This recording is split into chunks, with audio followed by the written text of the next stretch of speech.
নমস্কার বন্ধুরা, আবহাওয়ার একটি গুরুত্বপূর্ণ খবর নিয়ে চলে এসেছি আপনাদের মাঝে। ইতিমধ্যে বঙ্গে প্রবেশ করেছে নিম্নচাপ।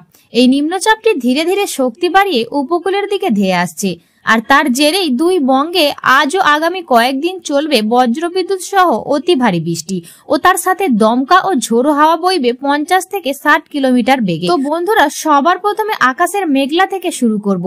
আজ সকাল থেকেই বঙ্গোপসাগর পুরোপুরিভাবে উত্তাল হয়ে উঠেছে। পুরো সাগরে প্রচন্ড মেঘ রয়েছে।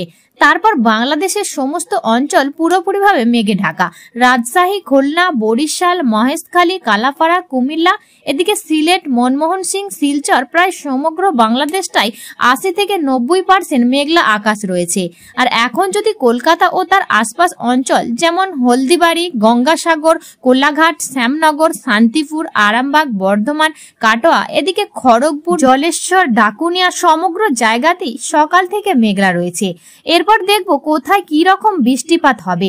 ইতিমধ্যেই নিম্নচাপের জেরে সকাল থেকে শুরু হয়ে গেছে বৃষ্টি।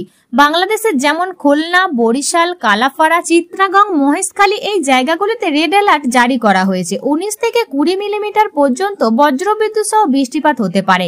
আর তার একটু উপরে যেমন কুমিল্লা, মেহেরপুর, রাজশাহী, সিলেট, রংপুর, গুয়াহাটি, শিলং ইত্যাদি জায়গাতে 10 থেকে 12 মিলিমিটার পর্যন্ত বৃষ্টিপাত হবে। আর তার সাথে 40 থেকে 50 কিলোমিটার গতিতে দমকা থেকে ঝোড়ো হাওয়া বইবে। এছাড়াও সমুদ্রের পার্শ্ববর্তী এলাকা যেমন হলদিবাড়ি, গঙ্গাসাগর, শ্যামনগর এই জায়গাগুলিতেও হালকা থেকে মাঝারি বৃষ্টিপাত হবে।